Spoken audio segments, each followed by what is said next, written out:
जोरदार तालियां हमारे मेहमानों के लिए। सर आप चारों का बहुत बहुत स्वागत है। मतलब करना ही पड़ेगा, नहीं तो हमें पता है आप हमें उठा लेंगे, क्योंकि हमारी हीरोइन तो आपसे उठाई नहीं जाएगी। वैसे आइडिया अच्छा है, उठा भी सकते हैं हम शो के बाद, कोई भरोसा नहीं। क्या बात है सर, मैं सबको जानता ही हूँ, पर्सनली भी मिला हुआ हूँ। आशीष सर से आज पहली बार मुलाकात हो रही है। मैंने देखा सारे शरीफ आदमी जो ना उनको विलन वाले रोल मिलते हैं, वैसे असल में बड़े शरीफ लोग हैं। मैं आपको बताना चाहता हूँ, आप अपनी अपनी पत्नियों के साथ आए, घबराने की जरूरत नहीं है। थोड़े थोड़े बदमाश भी है। आशीष को तो मैं बहुत अच्छी तरह जानती हूँ। आशीष सर बदमाश है थोड़े। हाँ हाँ, अंदर से तो मतलब पुराने बदमाश। पुराने ये तो और भी कहानियां बता रही थी, कहती मैं और आशीष कॉलेज में हम लोग साथ में फिरौती लेने जाते थे, ऐसा बोल रही थी। इतने बदमाश नहीं यार, इतने पुराने भी नहीं। इतने प्यारे विलन आज आए हैं। मुकेश सर तो आप देखो ऐसा ना फौजी छुट्टी लेके अपने लिए लड़की देखने आया है। सर आइए, बहुत बहुत स्वागत है, प्लीज विराजमान हो जाइए, आइए सर।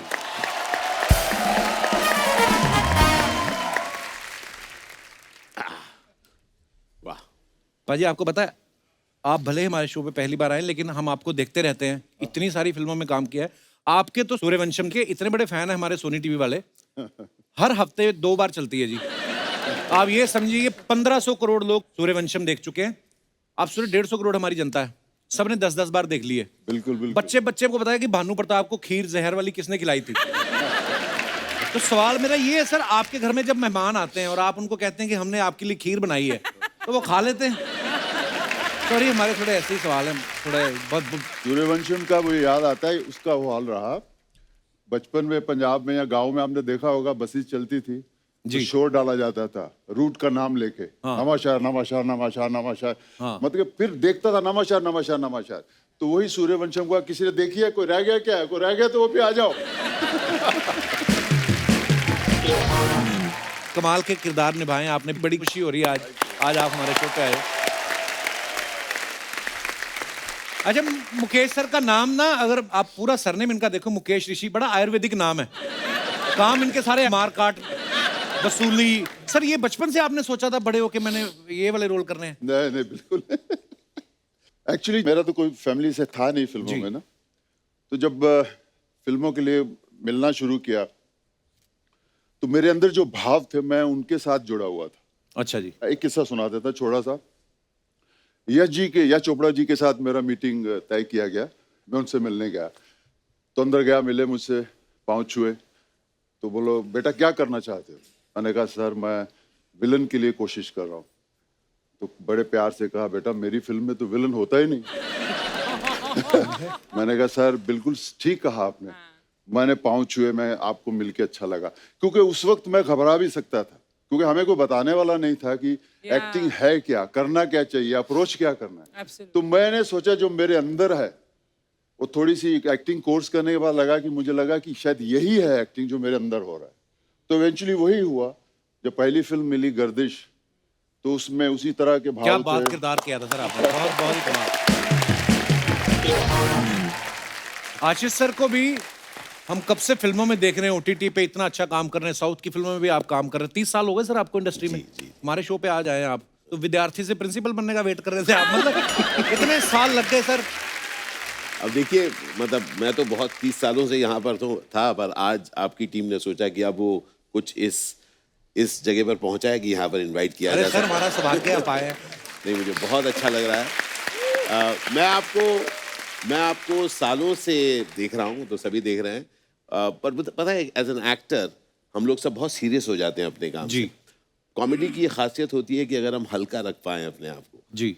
तो आप और आपके जो यहाँ पर जो सब एक्टर्स हैं, उनकी खासियत ये है कि आप लोग अपने एक्सीलेंस को तो ऊपर ले ही गए हैं, लेकिन साथ साथ आपने अपनी लाइटनेस भी रखी है, तो इसके लिए बहुत अच्छा लगा। Thank you.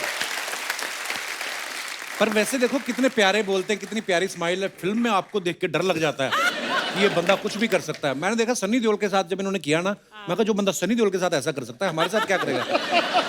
तो वो भी रिश्तेदारी में थे इनके। सर मैंने सुना आपको लोग अलग अलग नामों से भी बड़ा बुलाते हैं। हाँ कपिल, ये बड़ी प्रॉब्लम। इनफैक्ट मैं आया आज कपिल शर्मा शो में सिर्फ इसलिए, मेरा नाम आशीष विद्यार्थी है। सर हम सब जानते हाँ हैं। नहीं जानते, इसीलिए मतलब मेरी प्रॉब्लम है यार कपिल, मैं प्लीज समझा करो। अच्छा। क्योंकि जहां जहां घूमता हूँ लोग कहते हैं ना, पहले ऑटोग्राफ और अब सेल्फी के साथ। हेलो भाई सर आशुतोष जी के साथ फोटो खिंचवाइए। आशुतोष तो नहीं, आशीष विद्यार्थी। तो उसके बाद उसका अलग नाम, उसका एक जने ने तो मुझे वो भी बड़ा इंटरेस्टिंग था, सदाशिव पुरी भी बोला। मतलब दो लोग मिला दिए। सदाशिव अमृतपुरकर और अमरीश पुरी, उनको मिला के उसका लेटेस्ट था।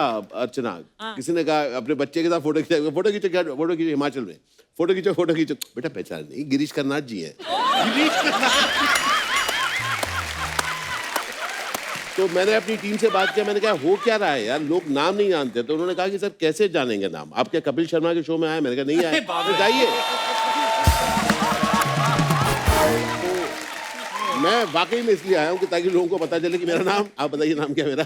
आशीष विद्यार्थी। Thank you so much. और मजेदार बात है कपिल, कई बार लोग आपको उन किरदारों से बुलाते हैं जो आपने नहीं किया। जैसे सनी साहब के साथ मैंने जिद्दी करी है, तो लोग मुझे अक्सर सर आपको बॉर्डर में देखा, क्या काम किया आपने? तो अमूमन ऐसा देखा गया है कि आप उसमें आर्ग्यू नहीं करते, आप कहते हैं थैंक यू। नहीं तो एक्सप्लेन करना बड़ा मुश्किल हो जाएगा। और उसके बाद वो कहते हैं कि सर आप उसमें पुलिस वाले थे, तो मैं कहता हूँ 165। सर वो आप कमिश्नर थे, मैंने कहा 130। मतलब अब 240 अगर आपने फिल्में करी है तो आप नेता बने हैं, आप पुलिस वाले बने हैं, और आप सर याद है आप उधर आपको उड़ाया गया था, हाँ 175 में उड़ाया गया। तो बेसिकली जैसे ही कोई आपको किसी नाम से बुला दे, आप हाँ कह दीजिए। करेक्ट। ये सीखने वाली बात है, आर्गुमेंट नहीं करने का, आर्गुमेंट नहीं करने का। जिंदगी में खुश रहने का। क्या बात है। अच्छा आशीष सर के बारे में मैं बताऊं आपको अर्चना जी, हाँ जी, फिल्मों में तो अभिनय करते ही हैं, ये ना ब्लॉग भी बनाते हैं इंटरनेट पे ना, जहां पे भी आशीष सर खाना खाते हैं ना, फिर उस जगह को प्रमोट करते हैं। ये आपका पैशन है कि पैसे बचाने की स्कीम है कि मैं तुम्हें प्रमोट कर दूंगा? कपिल यार तुमको तो मेरा नाम बताने को बोला, तुम मेरे सारे स्कीम्स बता दो। कई लोग तो पैसे भी नहीं लेते होंगे आपसे ना, होता ही होगा ऐसे। अर्चना जी तो बहुत करती हैं, एक ज्वेलरी वाले के पास चलेंगी, तुम मुझे गहने दे दो मैं तुझे प्रमोट करूंगी। एक आदमी को तो इन्होंने यहां तक कह दिया, तुम मेरे साथ रहा करो मैं तुझे एज ए हस्बैंड प्रमोट करूंगी। वो आज तक इनके घर में है। बिट्टू मेरा दोस्त है यार, बहुत अच्छा दोस्त है परमीत आशीष उन्होंने का। बताया ही होगा आपको सारी आप भी। जैसे यशपाल भाई है ना, इतने प्यारे इंसान हैं, ऐसे कमाल के एक्टर हैं, पर इन्होंने नेगेटिव बदमाशों वाले रोल इतने ज्यादा कर लिए ना कि अब ये कभी पुलिस वाले भी बन के आते ना, हमें लगता है ये बिना पैसा लिए काम करेंगे नहीं। सर कभी आपको नुकसान हुआ है कोई विलेन वाले रोल करने का? विलेन वाले रोल करके हाँ, नुकसान तो ये लड़कियां फोटो नहीं खिंचवाती साथ लग करके, इतना दूर कर। मैं बोलता हूँ भाई फिल्मों में पैसे मिलते हैं इसलिए विलन बनते हैं। आप आ सकती हैं नजदीक, मतलब विश्वास कीजिए मैं अच्छा आदमी हूँ। अभिमन्यु भाई को आपने बहुत सारी फिल्मों में देखा है, ये अक्षय कुमार साहब के साथ, अजय देवगन साहब के साथ, रणवीर सिंह के साथ, अभी इन्होंने इतनी फिल्में की हैं। अभी अन्नाथे में इन्होंने रजनीकांत सर के साथ भी काम किया। सर तो जब आपने रजनीकांत सर के साथ काम किया उस समय आपको तो लगा ही होगा कि अब एक बार कपिल शर्मा से मिल लूं। तो मतलब वो एक रह गया। नहीं वो तो बहुत सही बात आपने कही। सबसे पहले तो जब मैं ये शो देखा मैंने कहा कुछ बात होती नहीं है फिर भी आप लोग हंसाते रहते हो। अच्छा कुछ भी बात कॉम्प्लीमेंट है कि क्या है? वहां बैठ के मैं देख रहा हूँ कुछ है ही नहीं, मगर वो कुछ ना कुछ ये बहुत मतलब इनक्रेडिबल है कि, और हर दिन आप लोग ऐसा कर पाते हो। ये मतलब कैसे हो पाता है, ये थोड़ा सा सोचने वाली बात है। एज एन एक्टर हमको लगता है इतनी मेहनत करते हैं हम, क्योंकि हंसाना तो मुश्किल है, रुलाना फिर भी आसान है। हम तो ज्यादा करके रुलाने का ही काम करते हैं मगर अभी आप हंसाने का काम करते हो तो बहुत इनक्रेडिबल है। पर अभिमन्यु आई हैव टू से, आपने बोला ना, तो मैं इस टीम के साथ, कपिल और राइटर्स की टीम के साथ 10 साल से जुड़ी हूँ, कॉमेडी सर्कस से लेकर आज तक। ये टीम ऐसा इसलिए कर पाती है क्योंकि इस टीम में वो लगन है जो बाकी कई टीमों ने कोशिश की है लेकिन वो नहीं कर पाती। क्या बात, थैंक यू अर्चना जी। और जो मेहनत में देखती हूँ पीछे कृष्णा लगा रहता है, कीकू लगा, वो जो लगे रहते हैं रिहर्सल करने में। कोई बोले यार आप इतनी बार इस मंच पर आए हैं, आपको लगना चाहिए कि यार ठीक है ना, एक और एक्ट है, एक और शो है। but they are like children behind. बच्चों की तरह वो रिहर्सल करते रहते तभी हो सकता है, तभी हो सकता है। हैं। कपिल देखो लगे तो सब रहते हैं, सिद्धू जी भी लगे ही हुए हैं, पर कोई फायदा है? अभी ना मैं तेरी तारीफ करने वाली थी। अब कैंसिल? हाँ कैंसिल। पर आप बड़ी प्यारी लग रही है अर्चना जी आज। अब ओके अभी करेंगे। और इस बदमाश के बारे में कहना चाहती हूँ कि you know for so many years इतना सक्सेस पाने के बाद किसी का दिमाग थोड़ा सा तो घूमेगा एटलीस्ट इस क्षेत्र में कि यार अब मैंने इतना कुछ अचीव कर लिया है तो मैं now what do I have to prove? Every day he comes as if he has to prove something for the first time. And that is all. Love you ma'am, thank you. जैसे अर्चना जी ने इतने compliments दिए सबके लिए, मैं भी अर्चना जी के बारे में एक बात कहना चाहता हूँ कि ये पहली महिला है जिन्होंने लोगों को सिखाया है।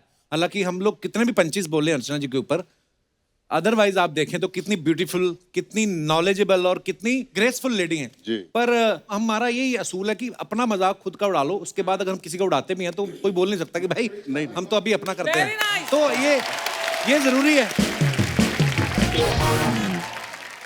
हाँ मतलब खुद पे हंसना सबसे बड़ी बात है, सबसे बड़ी कला वही है कि आप खुद पे हंस सको। Ashish is a motivational speaker. Yes. ये पता है? वाह, अच्छा। मोटिवेशनल स्पीचेस देता है। तो सर ये जो मोटिवेशनल स्पीकर होते हैं बीवी के सामने भी स्पीक कर पाते हैं कि वहां पे 2 पैक चाहिए होते हैं मोटिवेशन के लिए? तो कपिल, मोटिवेशन स्पीकर आदमी बनता क्यों है?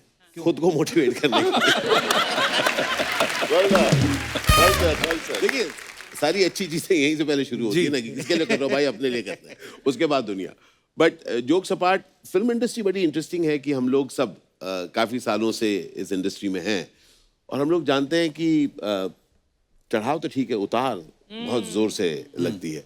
और स्पेशली जब एक ऐसा पीरियड होता है जब आप नामचीन हो जाते हैं, उसके बाद जब काम मिलना बंद होता है तो वो पीरियड बहुत बुरा होता है, क्योंकि आपको तो पता ही है कि आपको काम नहीं मिल रहा, दुनिया को भी पता है आपको काम नहीं मिल रहा है ना। सड़क पे चल रहे हो, आप कहीं भी जा रहे हो, वो कोई कहता है अरे सर पहले आप एक्टिंग करते थे, बहुत अच्छा था, है ना। उसका आप रेस्टोरेंट में जा रहे हो, खाना ऑर्डर कर रहे हो, कह रहे सर शूटिंग नहीं है सर आज,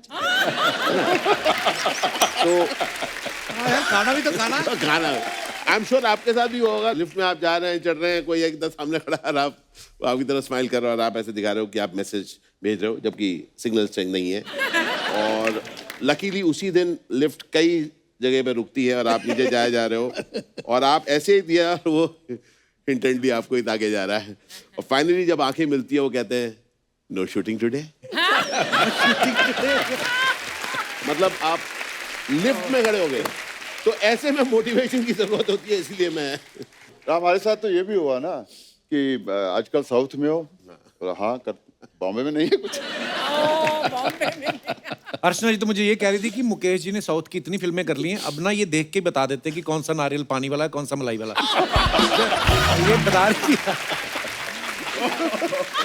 सर पर वैसे कितना मुश्किल होता है मुकेश सर, जैसे आप पंजाब से हैं, है ना, सब अलग अलग जगह से हैं, लेकिन साउथ में आप जब जाते हैं लैंग्वेज का नहीं कई बार नॉलेज होती, जैसे हैदराबाद तक जाते हैं हम, हिंदी भी तो सब समझते हैं खैर, पर जब आप रीजनल लैंग्वेज में करते हैं कितना मुश्किल होता है आपके लिए? मैंने जो पहली फिल्म की थी लक्ष्यम, आशीष भाई भी थे उसमें, मैं विलेन था। मुझे याद है अभी तक कि आशीष भाई को देख रहा था मैं कि एक असिस्टेंट बोलती थी या बोलता था और उसको रिपीट करते थे ये, अच्छा। और इतना प्रैक्टिस हो चुका था कि एग्जैक्ट वही शब्द निकलते थे बिल्कुल Yes, उसी तरीके से। और उसका एक 20 दिन का शेड्यूल हो चुका, फिर पैचवर्क आया 1 दिन का, तो उन्होंने बोला कि अभी बॉय को मत लाइए, तो हम यहाँ से बॉय दे देंगे। मैंने कहा चलो ठीक है, 1 दिन की बात है। तो मैं वहाँ पहुँचा और मेरे होटल पे आ गया सुबह एक लड़का, उसको हिंदी नहीं मालूम, मुझे तेलुगु नहीं मालूम, मतलब कोई कम्युनिकेशन नहीं, लेकिन इशारों में हमने बात। तो मेरे साथ गाड़ी में गया, तो गाड़ी में उतरे, बहुत गर्मी थी, उतरे और शूटिंग पे चले गए, संडे का दिन था। अच्छा जी। तो मैंने बोला कि भाई मेरा चश्मा जो था काला वो गाड़ी में रह गया, तो मैंने उसको बोला हेलो माई चश्मा गॉगल इन कार, वो लेके आ जाओ, लेके आ जाओ। तो वो चला गया 1 घंटा 2 घंटा 3 घंटा 4 घंटा, लंच ब्रेक होने वाला हो गया, तब आया वो, बोला सारे today market close, no goggle.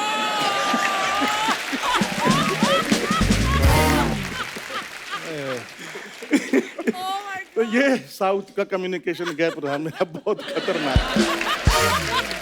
Abhimanyu sir के बारे में सुन रहा था कि रक्त चरित्र में इन्होंने जो बुक्का रेड्डी का किरदार निभाया, सर उसके बाद आपको कोई साइकेट्रिस्ट की जरूरत पड़ी थी? सॉरी मैं सीरियस सवाल पूछ रहा हूँ, पर ये बात सच्ची है? नहीं, ऐसा कुछ नहीं है, पर थोड़ा सा कैरेक्टर से बाहर निकलने में तकलीफ तो हुई थी वो। क्योंकि उसमें अंदर जाना इजी था, पर बाहर निकलने में, जैसे मेरे बिहार से एक दोस्त आया और मेरे इतने ही बगल में बैठा था, उठ के उधर चला गया। मैंने बोला क्या हो गया तुझे? बोला यार तेरे बगल में बैठते हुए मुझे डर लग रहा है, ऐसा लग रहा है कि मेरे पास 500 रुपया होगा ना, तू वो भी छीन लेगा। सर आपने खलनायकों के किरदार बड़े जबरदस्त निभाए हैं। आपके लिए ये कुछ हमारी जनता के सवाल हैं, तो ये आप चारों से है कि जब आप कभी अपने बच्चों की पेरेंट्स टीचर मीटिंग में जाते हैं तो टीचर्स ने आपसे कहा है कि आपका बच्चा तो ठीक है, पहले आप अपना आचरण सुधारिए? भले ही मजाक में कहा हो, या ऐसे होता है? वैसे नहीं, वैसे होता नहीं है, बिकॉज मुझे ऐसा लगता है कि उनको मालूम है कि कर तो एक्टिंग ही रहे हैं। हाँ। और दिखने में भी शरीफ लग रहे हैं। हाँ। तो हो ही नहीं सकता कि इतने बुरे हो जाएं। वो बोलते नहीं है, लेकिन उनके आचरण से असर लग जाता है। इनको लगता होगा। जब कभी कोई नया घर देखने जाते हैं, होता है कि चलो आज ये एक फिल्म करिए, एक फ्लैट ले लेते हैं यहाँ पे, तो सोसाइटी वालों ने कहा है कभी आपसे कि सर देखिए ये शरीफों का मोहल्ला है?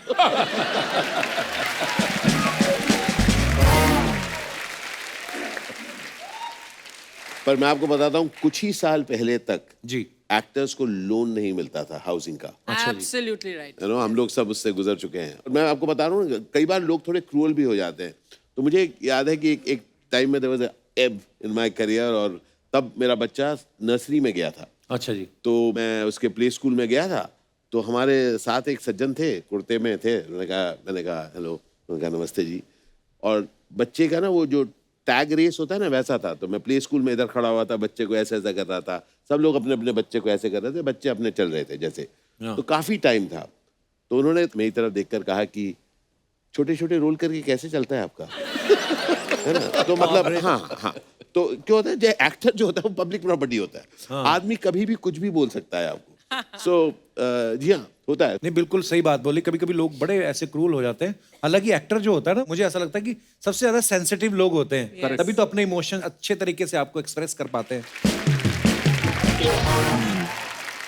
कुछ और भी सवाल है जनता के। वो ये कहते हैं कि जब आप कभी फ्लाइट में ट्रेवल करते हैं और एयर होस्टेस को बुलाने के लिए बेल बजाते हैं, तो वो आती है कि भाग जाती है? तो पायलट को जाके बोलती है सर वो बुला रहे हैं। अच्छा, एक और मजेदार चीज होती है, कई बार जब आपको इम्पोर्टेंस दी जाती है तो आपके जो साथ बैठे होते हैं उनको थोड़ी प्रॉब्लम होती है। तो मुझे याद है, Some of them have. बड़ा बारीकी से ऑब्जर्व किया दुनिया में। दुनिया को तो एक बार याद है, हम लोग सामने बैठे हुए हैं, 2 की सीट, और तो मैंने उनको कुछ मांगा, तो जो मेरे साथ सज्जन बैठे हुए ना, वो थोड़े ज्यादा Yeah. Excuse me, I call you, can you do that ऐसे। और अच्छा, तो और अच्छा, उस समय जो है न्यूज़पेपर, मैं टीवी इसका तो टाइम नहीं था, न्यूज़पेपर पढ़ रहा था। तो न्यूज़पेपर खोल रहा हूँ, वो मतलब थोड़ा एक्स्ट्रा एक साउंड कर रहा है, तो बहुत देर चलता रहा। तो मैंने कहा यार अब इसको कुछ तो करना पड़ेगा। Very good. जितनी देर वो आ रही है वो एक ऐसा ऐसा करें। तो मैंने कहा अब कुछ करना चाहिए। तो मैंने एक टाइम पर आया, बैंगलोर हम लोग जा रहे थे, मैं उठाया, मैंने कहा excuse me, just set out करके आई वेंट। उन्होंने हल्का सा वो दिया। Then I went to the washroom, थोड़े से बात करके निकलते निकलते थोड़े से हाथ को थोड़ी नमी रखी उसमें, Very छिड़कने के लिए। समझ ना, बात सब करके थोड़ी सी नमी रख के वापस आया। अब मैं excuse me, just get up. तो वो उठे, मैं बैठा और मैंने कहा thank you so very much. वो जो उनको दिया था कि उसके बाद मैंने डाल के मैंने कहा सो गया। मैंने कहा भाई, वो जो उन्होंने ऐसा किया होगा, बहुत जरूरी था। There's a humor in it, और मुझे लगता है कि there's a fun in it, and that's the joy of life. Sir कभी ऐसा हुआ आप खुद फिल्म देखने गए हो और आप ऐसे बैठे हैं, और एक आदमी आया इधर बैठ गया और उसने अपनी बीवी को इधर बिठा दिया, फिर आपको देखा और उसने कहा बीवी को तू इधर आ जा? ऐसा होता है आपके साथ?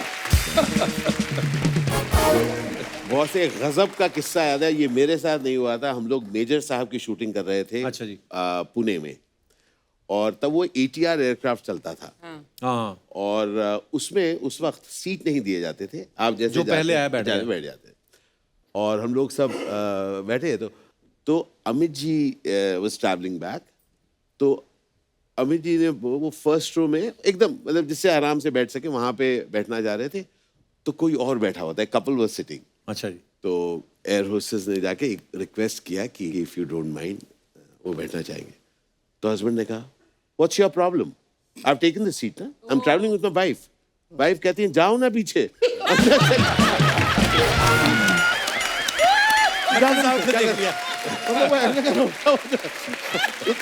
लाइफ में पहली बार मुझे अमित जी के साथ बैठे हुए मिलेगा।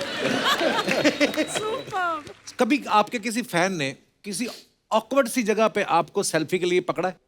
मेरे पास किस्सा है, पर मैं बहुत सारे, देखिए मैं थोड़ा बातूनी हूँ। अच्छा है सर, लगा ये आपको होगा, लगा होगा। जो बात नहीं करते उनके शॉट भी कम ही लगते हैं शो में ना।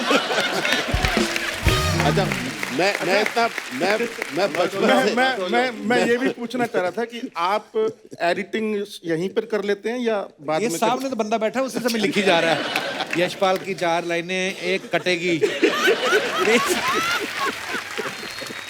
तो दिल्ली में जो बोल रहा है उसकी गोद में बैठ जाओ, ये बेस्ट है। गोद में बैठ जाओ।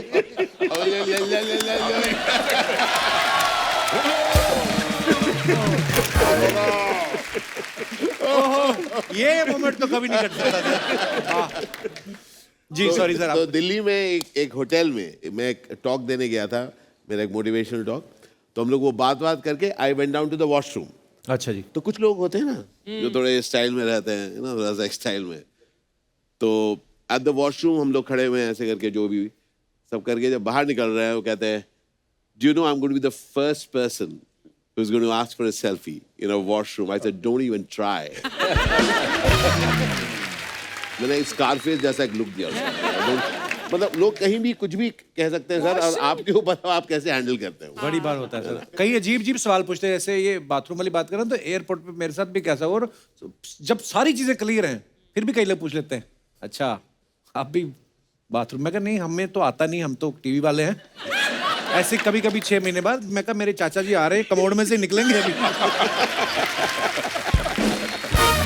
आप भी बाथरूम जाते हैं? मैं कहा नहीं, हाँ तो रिटर्न दे देते हैं, उसमें हो जाता है। उसी में खींच के थूक देते हैं हम तो। कई तो बड़े भयंकर वाले फैन होते हैं। मतलब आप एयरपोर्ट पे 4 लोग खड़े हैं, एक सरदार जी आए, 4 लोग खड़े, सरदार जी आए, उन्हें मेरे कंधे पे हेलो हाय, हाँ ले भाई। वो अपनापन भी है ना, उनको लगता है कि यार पहले लोग मिलके थोड़ी देर बात करके बोलते हैं डायलॉग हो जाए। ना ऐसे भी होता है। अंकल वो आप डायलॉग सुना दो, वो आपने घातक का, अपने घातक में काम नहीं किया आपने। घातक का डायलॉग सुना। पर वही है सर, ये ना एक तो लोगों को इतना वो आपको देख चुके होते हैं स्क्रीन पे कि अपनापन सा भी लगता है। जैसे मेरे साथ एक किस्सा हुआ, एक आदमी फोटो खिंचाना है, ऐसे कहता है एक फोटो, मैं कहा हाँ जी ले लीजिए, तो उसने मेरा हाथ पकड़ा, तो बाद में उसका कहीं फोन आ गया तो मेरा हाथ पकड़े पकड़े मुझे भी ले गया। अच्छा वो ना, हाँ मैं बस निकल रहा और मैं पीछे पीछे जा रहा हूँ। ऐसा भी होता है सर, पर प्यार है लोगों का, आप भी क्या कहें। चल मेरे संग। कपिल ये थोड़ा सा खा सकता हूँ ये? सर प्लीज, वैसे मैं ज्यादातर महिलाओं को ही ऑफर करता हूँ ये सब चीजें, पर आप मेरे फेवरेट हैं, आप खा सकते हैं। आज कोई महिला नहीं, है thank नहीं you. तो मुकेश आपका सर? कोई कंपटीशन नहीं है। किशमिश चाहिए? नहीं मुझे भी नहीं। असली है सर? ना हाँ। लेंगे ना। अब इसको खोलना, खुलता नहीं है। आप खोल के दिखाइए। अरे इतने जिम विम जाते हो तो खोलो अपने आप। मुकेश सर को ना इतना अपने किरदार में घुस जाते हैं ना कि इतनी इन्होंने हीरोइन को हाथ पकड़े, ये वो। मैं जब से आया मैं 170 बार आशीष भाई का हाथ ऐसे कर चुके हैं। कोई मैं यही सोच रही थी, मैं बड़ा खुश हो याद रहा आ हूँ। है। अच्छा मैं आपको एक बड़ी इंटरेस्टिंग चीज बताता हूँ। और मुकेश स्ट्रॉन्ग, ये gym, one of the things that is always been carrying with him is a Casio. अच्छा क्या फेंक रहा है यार। और वो रात के वक्त आफ्टर पैकअप इनके रूम के बाहर से जब भी हम निकलते थे, he used to play and he used to sing. Sir ऐसे, अच्छा वो मैं मुकेश सर को बोल रहा था गाने, तो मेरे को इतना तेज आ गया ना गाना कि मैं खुद ही निकल गया। मैं जहां से बात शुरू की थी वापस वहीं पे आता हूँ। आपने इतने सारे बदमाशों वाले किरदार किए हैं, कभी असली बदमाशों के बीच फंसे हो आप? ये मोतिहारी की बात है, बिहार में है। तो मनोज वाजपेयी और हम शूटिंग कर रहे थे शूल फिल्म का, अच्छा जी। और वो गाना था यूपी बिहार लूट ले, हाँ। शिल्पा जी का।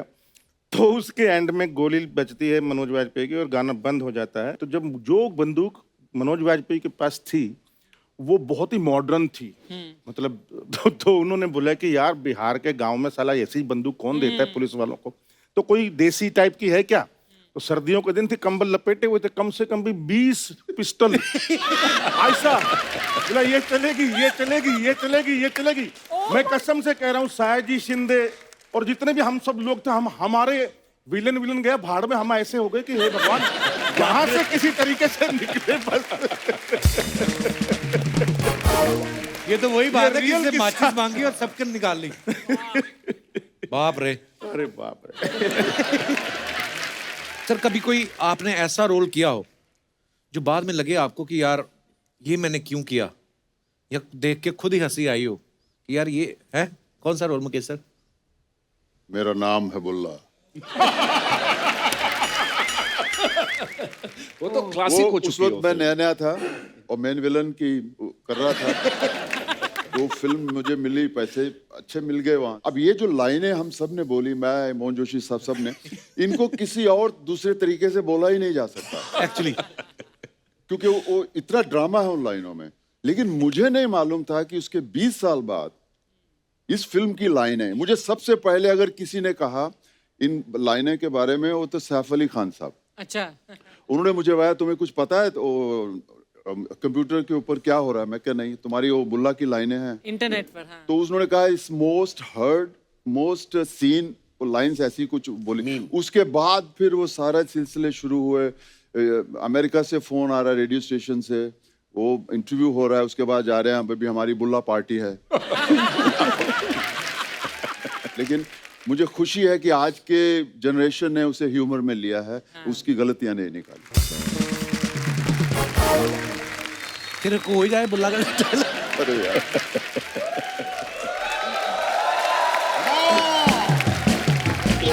आज क्या हो, सब जानते हैं, सब जानते हैं कि मेरा नाम है बुल्ला और मैं हमेशा रखता हूँ खुला।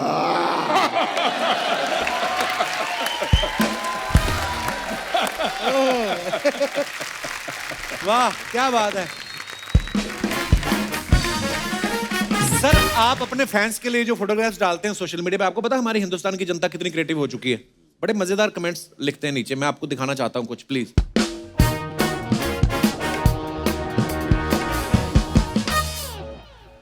आशीष सर ने इंस्टाग्राम पे पिक्चर डाला, तुमसे मिलके दिल का है जो हाल क्या करें, हो रहा है ऐसा एक कमाल क्या करें। ओके, तो नीचे कमेंट्स पढ़ते हैं। जरूर सामने कोई लड़की होगी तभी दिल दिखा रहे हैं। ये आशीष विद्यार्थी नहीं, दिल फेंक विद्यार्थी लग रहे हैं। सर आपके दिल में मुझे कार्ब और फैट दिख रहा है, कोई डाइट कॉन्शियस वाला आदमी होगा कोई। आगे और दिखाइए। सर आपकी सब्सक्राइबर फैमिली का मेंबर हूं, आजकल बड़ी मुश्किल में हूं, आप जिस भी डिश का प्रमोशन करें अपनी फैमिली का समझ के 2 प्लेट मुझे भेज दिया करें, नहीं तो एक ही बार में 20,000 रुपए दे दें, मैं अपने टेस्ट के हिसाब से देख लूंगा। देखिए आप। और दिखाइए। ओहो, मुकेश सर ने only one who can see John सेना। इसका क्या मतलब sir, only one who can see John सेना?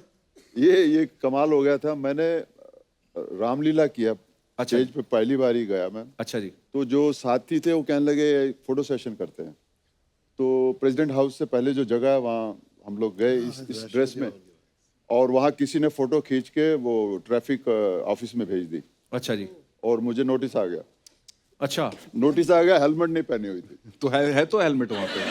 तो यही तो चीज थी। फिर हमने कहा कि हर हेलमेट नहीं है, हेलमेट वही है जो गवर्नमेंट रिकग्नाइज हेलमेट है, वही पहन के चलाइए। इवन रावण भी अपनी हेलमेट नहीं पहन सकता।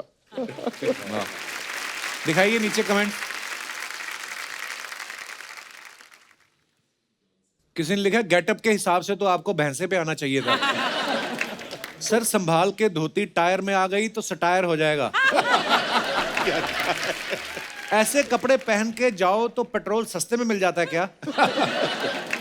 2000 का खुल्ला और बाइक पे बुल्ला, बड़े नसीब से मिलते हैं। ओह, और दिखाइए।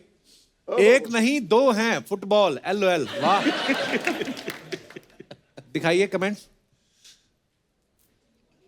सर आप भी कच्छा पहन के पानी में कूदते हो तो हवा भरती है क्या? किसी ने रिप्लाई किया, कच्छे को थोड़ी ना पता है ये एक्टर है। अब भी धीरे धीरे बिना हाथ लगाए बैलेंस करने की कोशिश करो, तब आपकी बीवी मानेगी आपने नहीं पी है। लड़कियां ही पानी में जल परी लगती हैं, लड़के तो ऊद-बिलाव दिखते हैं।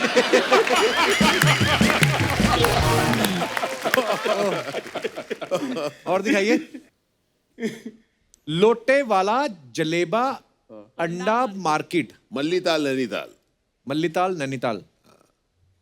ये अंडा मार्केट सच्ची में कि मतलब नहीं क्या? नहीं, अंडा मार्केट है। अंडा मार्केट। अंडा मार्केट में एक भी अंडे की दुकान नहीं है। और जलेबियां मिलती हैं। फरसान और मिठाई की दुकान है। पर लोटे इसकी वाली जलेबी वो वाली नहीं है जो क्लीन होती है ना, जो कपड़े में डाल के ऐसे करते हैं, जैसे शुरू करते हैं ना,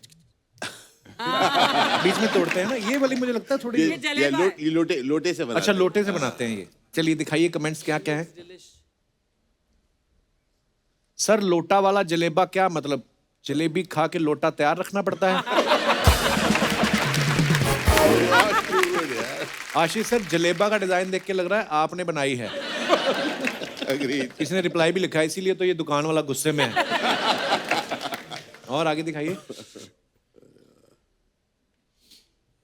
अगर बचपन में हैंड राइटिंग ना सुधारो तो ऐसी ही जलेबियां बनती हैं। एकदम सही बात है, एकदम बहुत बहुत सही बात है। और दिखाइए। Beginning is easy, continuing is hard. दिखाइए comments.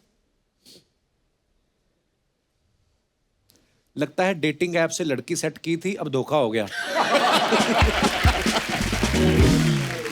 Oh, Mukesh Rishi be like. साला लोगों को क्रेडिट कार्ड बेचना बड़ा मुश्किल काम है। जब आप हल्के होने जाएं और पीछे से टो वाले गाड़ी ले जाएं।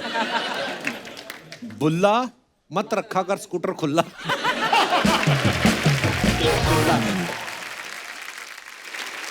Mister and Mrs Singh, me and my love. अच्छा, ये आपका अकाउंट नहीं है, मैडम का अकाउंट है। मैं हूं नहीं सोशल मीडिया पे। बहुत अच्छा करते हो भाई साहब, जो हैं वो तो कंट्रोवर्सी में रहते हैं। कमेंट्स दिखाइए। इनके एक्सप्रेशन से लग रहा है इन्होंने प्रपोज नहीं सीधे छेड़ा होगा। अभिमन्यु बिलाइक कह रही थी भूख नहीं है, फिर भी 5,000 का ऑर्डर कर दिया। आपकी आंखें देख के लग रहा है आधा ग्लास आपने ही खत्म किया है बियर का। आधा ग्लास पी के बंदा अपनी बीवी को देखता है, पूरा पी लिया होता तो किसी और की बीवी को देखता है। सही है। और दिखाइए।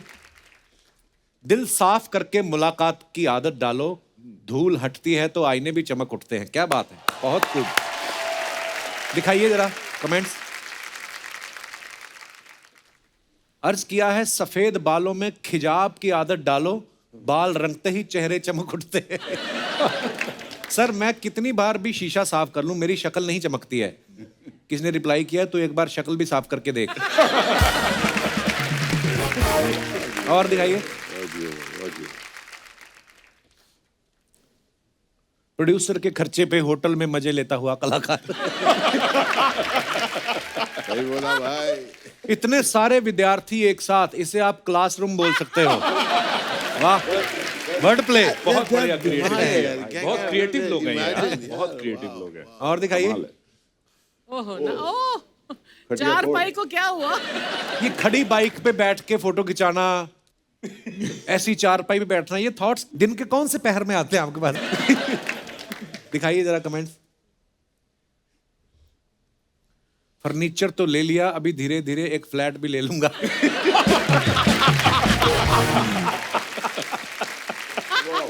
किसने लिखा सर टांगे अंदर कर लो, आपके प्लॉट से बाहर निकल रही हैं। सर कोई चीज बेकार नहीं जाती, अब इसका आप पाया सूप बना लो। ये सिर्फ पाए हैं ना, चार पाई का। हाँ, तो पाया सूप बना लूं यार। और दिखाइए। Very nice. ये तो बेस्ट है। वंडरफुल। मैं अपने दर्शकों को एक बता दूं, यशपाल भाई भी बहुत अच्छी पोइट्री जो है वो करते हैं और बड़ा शौक रखते हैं पोइट्री का। पाजी एक हो जाए कुछ। ये क्या है, बचपन से ही जब मैं कवि सम्मेलन बहुत सुनता था, अच्छा जी। और मैंने 10वीं क्लास में ही बहुत बड़े बड़े राष्ट्रीय कवि हरिओम पंवार, राजेंद्र राजन, कुंवर बेचैन, सुरेंद्र शर्मा और ओम प्रकाश आदित्य जैसे लोगों को रट लिया था मतलब।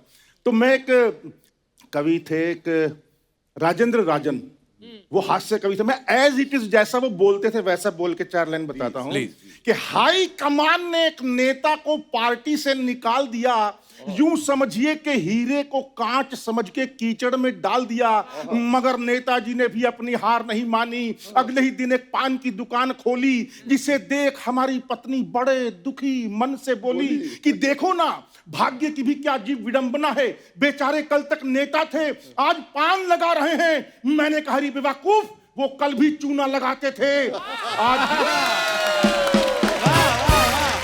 तो ये बस आखिर में एक बार मैं ओम प्रकाश आदित्य उनकी 4 लाइन बताता हूँ। ये कविता लगान फिल्म की शूटिंग के दौरान हर चौथे दिन मुझसे आमिर खान, आशुतोष गोवारिकर और सारे अंग्रेजों को शब्द नहीं मालूम था, लेकिन इसकी जो धुन थी बड़ी प्यारी लगती थी कि जीतने की सोचोगे तो जीत ही मिलेगी सदा, हारे मन में तो जिंदगी से हार लोगे तुम। कि जीतने की सोचोगे तो जीत ही मिलेगी सदा, हार मन में तो जिंदगी से हार लोगे तुम। एक मनोवैज्ञानिक का ये मैंने लेख पढ़ा, जैसी धारा में बहोगे वैसे धार लोगे तुम। कि मैंने कहा मैं तो लखपति होना चाहता हूँ, कि मैंने कहा मैं तो लखपति होना चाहता हूँ। पत्नी ने कहा फिर कैसे सार लोगे तुम। एक पत्नी के पति सलीके से हो न सके, लखपति होकर क्या तीर मार लोगे तुम। हेयर कटिंग करवाओ मत प्राण प्यारी, कहीं काले नाग नाई को न फण मार दे।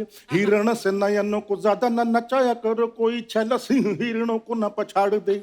कि नंगा सिर लिए ऐसे खुले में न घूमा करो, मांग है सीमांत शत्रु झंडा ही न गाड़ दे। चंद्रमुखी मुझे डर है कि तेरे मुख पर अमेरिका अंतरिक्ष यान न उतार दे। के बालिसी उम्र तेरी, कि बालिसी उम्र तेरी, पतली कमर तेरी कमर, हाय कोई बॉयफ्रेंड लिख दूं, कोई नहीं साथ तेरे, नंगे नंगे हाथ तेरे, आजा तेरे हाथ पे मैं हस्बैंड लिख दूं। कि चाहे तुम शोर करो चाहे बोर बोर कहो, आया हूं तो कविता सुना के ही हटूंगा मैं। कि 8 बरसों के बाद मंच पे चढ़ा हूं मैं, कि 8 लंबे लंबे गीत गा के ही हटूंगा मैं। अरे हास्य नहीं सुनते, कविता नहीं गुनते हो, कविता है क्या आज बता के हटूंगा मैं। देखने में ढीला हूं पर बहुत हठीला हूं मैं, एक एक श्रोता को हिला के ही हटूंगा मैं। खैर बहुत लंबी है, इतना काफी है। Thank you. वाह वाह वाह वाह वाह, क्या बात है, मजा आ गया। मतलब इतनी सारी लाइनें यार, क्या बात है सर। थैंक यू सर कुछ सवाल हैं, क्योंकि आप सबने थिएटर भी बहुत किया है। कभी ऐसा हुआ प्ले में आपने कोई अच्छा सा कॉस्ट्यूम पहना है, सडनली आपको पता चला एंट्री ली और धोती खुल गई और नाटक ऑलमोस्ट क्लाइमेक्स ही हो गया, कभी ऐसा हुआ है आपके साथ? हाल ही में ऐसा हुआ था, मैं एक शो करने गया था फॉर TCS, मैं कॉन्वर्सेशन कर रहा था और जब मैं गाड़ी से निकला तब मुझे पता चला by chance my pant had torn from here. अच्छा जी।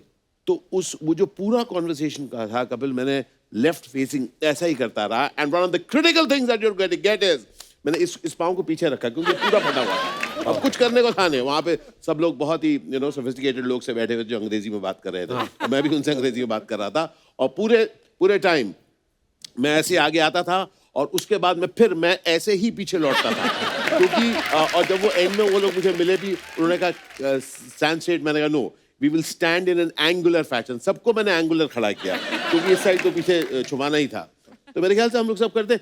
थिएटर की खासियत है कि हम लोग ऑन स्टेज हर समय इम्प्रोवाइज करते रहते हैं, और अगर हम फिसलते हैं तो तरीके से उठते हैं। जैसे मेरे पिताजी कहते थे कि उस्ताद के फिसलने को भी पैतरा माना जाता है। क्या बात है। एक बड़ा देसी सा एक्सपीरियंस मेरे साथ भी हुआ है। जब बहुत ही एमेच्योर लेवल पे थिएटर करते थे तो एक लास्ट में बंदूक मारनी थी, वो पटाखे वाली बंदूक थी हालांकि, लेकिन वो दे मारने थे और इधर से विंग्स से एक बंदा इशारा करता सूतली वाला बम बजाएगा तो वो गोली मतलब चली, वो मर जाएगा। लेकिन वो सूतली वाला बम बजा ही नहीं। तो वो बोलता रहा, इम्प्रोवाइज करता रहा, उसको गुस्सा आ गया। मतलब उधर से उसने बोला यार बजाता जल्दी। 2-3 फुस हो गए तो क्योंकि गीले थे या क्या थे पता नहीं, उसने चाकू निकाला और चाकू जैसे ही मारा बम बज गया।